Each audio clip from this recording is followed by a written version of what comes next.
એક દિવસની વાત છે। એક હંસભાઈ અને તેના બચ્ચા તળાવ તરફ જઈ રહ્યા હતા। હંસભાઈ તેમના બચ્ચાને પાણીમાં તરતા શીખવાડવા લઈ જતા હતા। બચ્ચા પણ ચાલવા કરતાં પાણીમાં તરવાનું તેમને વધારે ગમતું। બચ્ચા રસ્તામાં આનંદથી ગીતો પણ ગાતા હતા। અચાનક હંસભાઈએ એક દૂર શિયાળભાઈને ઊભેલા જોયા। તે પહેલાં તો ખૂબ જ ગભરાઈ ગયા। પોતાના બચ્ચા સાથે હતા, બચ્ચાને બચાવવાના પણ હતા।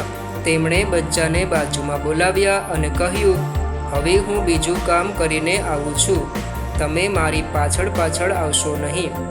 તમે ઝડપથી તળાવ પર પહોંચી જજો। બચ્ચા તો ખુશ થતા ઝડપથી તળાવ તરફ જવા લાગ્યા।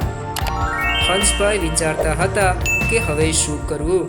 તે પોતાની એક પાંખ નીચે તરફ ખેંચીને આગળ ચાલવા લાગ્યા। જ્યારે શિયાળભાઈએ તેમને આવી રીતે ચાલતા જોયા તો તેઓ ખુશ થઈ ગયા। તેણે પોતાની જાતને કહ્યું, એવું લાગે છે કે તેને ઈજા થઈ છે, કદાચ તે ઉડી શકતા નથી। હું તેને સરળતાથી પકડી શકીશ અને ખાઈ પણ શકીશ। હંસભાઈને પકડવા તેની પાછળ ધીમે ધીમે આવવા લાગ્યા। હંસભાઈ આગળ આગળ અને શિયાળભાઈ પાછળ પાછળ। હંસભાઈએ જોયું કે બચ્ચા તળાવ પર પહોંચી ગયા છે અને બચ્ચા તળાવમાં તરવા લાગ્યા છે, તેથી તેને રાહત થઈ।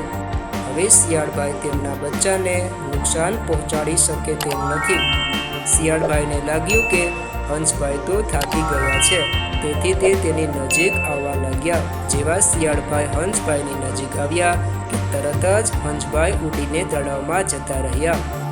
શિયાળભાઈ તો હંસભાઈ અને તેના બચ્ચા તરફ અવિશ્વાસથી જોઈ રહ્યા હતા।